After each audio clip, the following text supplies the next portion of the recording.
मैं जिस दफ्तर में क्लर्क था, रहीम बाबा उसका चपरासी था। वो हम सब का दौड़ दौड़ कर काम करता और कभी बेकार ना बैठता। लेकिन एक अजीब बात यह थी कि रहीम बाबा को आज तक किसी ने हंसते नहीं देखा था। वो सभी को उदास उदास नजरों से देखता। मैंने उनसे बारहा पूछा, रहीम बाबा क्या बात है, आप हंसते मुस्कुराते क्यों नहीं, हमेशा उदास क्यों रहते हैं? रहीम बाबा ने कहा, हंसने मुस्कुराने के दिन तो आप लोगों के हैं बेटा। मैंने कहा, क्यों बाबा, क्या बुढ़ापे में लोग हंसना भूल जाते हैं? उन्होंने कहा, यह बात भी नहीं है। तो फिर क्या बात है, मैंने पूछा। लेकिन ये बात उन्होंने मुझे कभी ना बताई, और मुझे ही क्या किसी को भी ना बताई। लोगों का कहना था कि रहीम बाबा बहुत दुखी हैं। उन्हें क्या दुख था ये किसी को मालूम नहीं था। मैं हर वक्त उनके बारे में सोचता रहता था। मेरे दिल में उनके लिए बेपनाह हमदर्दी पैदा हो चुकी थी। आखिर एक दिन छुट्टी के वक्त मैं उनके पीछे चल पड़ा, क्योंकि मुझे तो ये भी मालूम नहीं था कि वो रहते कहाँ हैं। कोई 1 मील तक उनके पीछे चलना पड़ा। फिर कच्चे मकानात का सिलसिला शुरू हो गया और वो एक घर के दरवाजे पर रुक कर उसका ताला खोलने लगे। इस वक्त मुझे मालूम हुआ कि वो अकेले रहते हैं। रहीम बाबा, मैंने मीठी आवाज में कहा तो वो चौंक कर मुड़े और मुझे देखकर हैरान रह गए। बेटा तुम और यहाँ? मैंने कहा, हाँ बाबा, मैं आपके पीछे चलता हुआ यहाँ तक आया हूँ। लेकिन क्यों? रहीम बाबा ने पूछा। उनके लहजे में हैरत थी। आज मैं ये जानकर रहूंगा कि आपको क्या दुख है, मैंने कहा। तुम जानकर क्या करोगे? रहीम बाबा ने कहा, कुछ भी नहीं, क्या करना, आपके दिल का बोझ हल्का होगा। अच्छा जनाब, तुम बैठो, मैं तुम्हारे लिए चाय बनाता हूँ। बाबा, मुझे चाय की जरूरत नहीं, आप भी इत्मीनान से मेरे पास बैठ जाइए और मुझे अपनी कहानी सुनाइए, मैंने कहा। फिर वो चारपाई पर मेरे साथ ही बैठ गए और अपनी कहानी इन अल्फाज में शुरू की। बेटा, ये तो तुम्हें मालूम ही होगा कि आज से तकरीबन 30 साल पहले पाकिस्तान पहुंचा और पाकिस्तान बनने के मौका पर हिंदू मुस्लिम फसादात हुए थे। इन दिनों मेरा एक 10 साल का बेटा था। जब फसादात हुए तो मेरी बीवी मारी गई। मैं किसी न किसी तरह बच गया, लेकिन जब मैं घर से निकला तो मेरा बेटा मेरे साथ नहीं था। वो हिंदुओं के खौफ से भागकर न जाने कहाँ छुप गया था।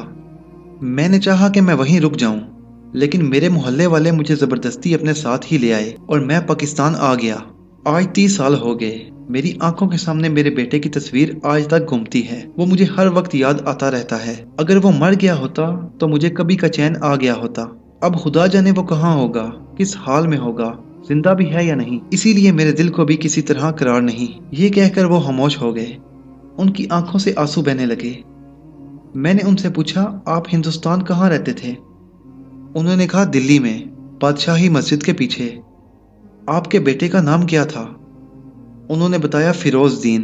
आपके पड़ोस में एक हिंदू भी रहता था ना, जिसका नाम राजनाथ था, और उसकी एक बेटी भी थी। उसकी बेटी का नाम शीमा था। वो एक बार दरिया में भी गिर गई और उसे एक मुसलमान ने बचाया था। वो मुसलमान मैं ही था। मगर बेटा, तुम्हें यह किस तरह मालूम हुआ? उन्होंने कांपते हुए लहजे में कहा। मैं आपके बेटे को जानता हूं, मैंने मुस्कुरा कर कहा। क्या कहा, तुम जानते हो? वो उछलकर खड़े हो गए। अगर तुम जानते थे तो मुझे आज तक बताया क्यों नहीं? उन्होंने कहा। बताता कैसे, आपने अपनी कहानी तो आज सुनाई है। अगर आप पहले ये कहानी सुनाते तो मैं भी आपको बता चुका होता। तो फिर जल्दी से बताओ ना, मेरा बेटा कहाँ है और किस हाल में है, और तुम उसे कैसे जानते हो? मेरे पास उसके बचपन की एक तस्वीर भी है। आइए मेरे साथ, मैं आपको उसकी तस्वीर भी दिखाता हूँ। अगर वही आपका बेटा हुआ तो फिर आपको उससे मिलवा भी दूंगा। उफ खुदा, ये क्या माजरा है, जल्दी चलो, मेरा दिल बेताब हो रहा है, रहीम बाबा ने कहा। और फिर मैं रहीम बाबा को लेकर अपने घर आ गया। उन्हें तस्वीरों के एल्बम से एक तस्वीर निकाल कर दिखाई। वो उसे देखकर चिल्ला उठे, ये मेरे बेटे की ही तस्वीर है, जल्दी बताओ ना वो कहाँ है। 1 मिनट ठहरिए, मैंने कहा। फिर अपनी बीवी को आवाज दी, बेगम जरा यहाँ तो आना। बेटा, तुम अपनी बीवी को क्यों बुला रहे हो? मैं तो तुमसे अपने बेटे के बारे में पूछ रहा हूँ, उन्होंने बेचैन होकर कहा। फिक्र ना करें, मैं आपको आपके बेटे से जरूर मिलवाऊंगा, मैंने कहा। इतने में मेरी बीवी अंदर आ गई और एक बूढ़े को अंदर बैठे देखकर दरवाजे में रुक गई। आ जाओ सलमा, रुक क्यों गई? ये गैर नहीं है, मैंने कहा, और वह शर्माती हुई अंदर आकर कुर्सी पर बैठ गई। मैंने रहीम बाबा से कहा, बाबा इसे पहचानते हो? मैंने सलमा की तरफ इशारा करते हुए पूछा। क्या मतलब, भला मैं इसे कैसे पहचानूंगा? ये तो तुम्हारी बीवी है और मैंने आज इसे जिंदगी में पहली मर्तबा देखा है।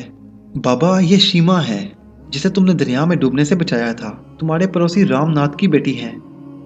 क्या? तुम क्या कह रहे हो? रहीम बाबा दक से रह गया और आंखें फाड़ फाड़ कर सीमा को देखने लगा। हाँ बाबा, जब हमारे घर में हिंदू दाखिल हुए तो मैं पिछली खिड़की से बाहर निकल गया। मुझे इधर से निकलते रामनाथ ने देख लिया। तुम उसकी बेटी को दरिया में डूबने से बचा चुके थे, इसलिए उसे तुमसे बहुत हमदर्दी थी। उसने मुझे अपने घर में छुपा लिया और फिर मैं वहां उस वक्त तक छुपा रहा जब तक फसादात खत्म नहीं हुए। लेकिन आप जा चुके थे और आपका कोई पता भी नहीं चल सका। इसलिए रामनाथ ने सोचा होश संभालने तक मुझे वहीं रोक लिया जाए। उसने मुझे लिखाया पढ़ाया और जब मैं बड़ा हो गया तो अपनी बेटी की शादी भी मुझसे कर दी। फिर हम दोनों को पाकिस्तान भेज दिया। सरकारी अफसरों की मिन्नत समाजत से ये मसला हल हो गया था। फिर मैंने पूरे पाकिस्तान में आपको तलाश किया, मगर आपका कोई पता ना चल सका। आखिर मैं इस शहर में आ गया और मैंने यहाँ आकर एक दफ्तर में मुलाजमत कर ली। आप वहाँ चपरासी थे। मैं जब भी आपको देखता था तो मेरे दिल की हालत अजीब हो जाती थी। मैंने आपसे बहुत दफ़ा आपकी उदासी की वजह पूछी, लेकिन आपने ना बताई।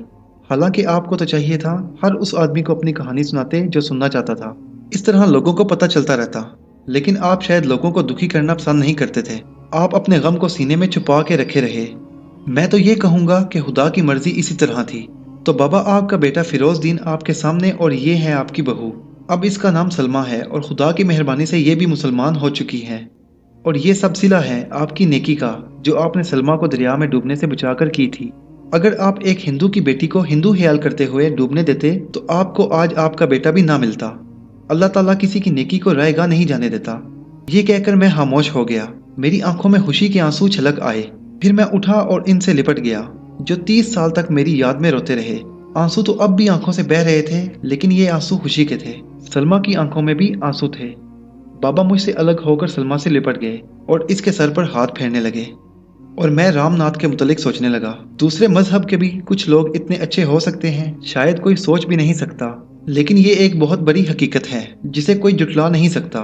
और इस बात का सबसे बड़ा सबूत हम तीनों की आंखों में चमकने वाले आंसू थे।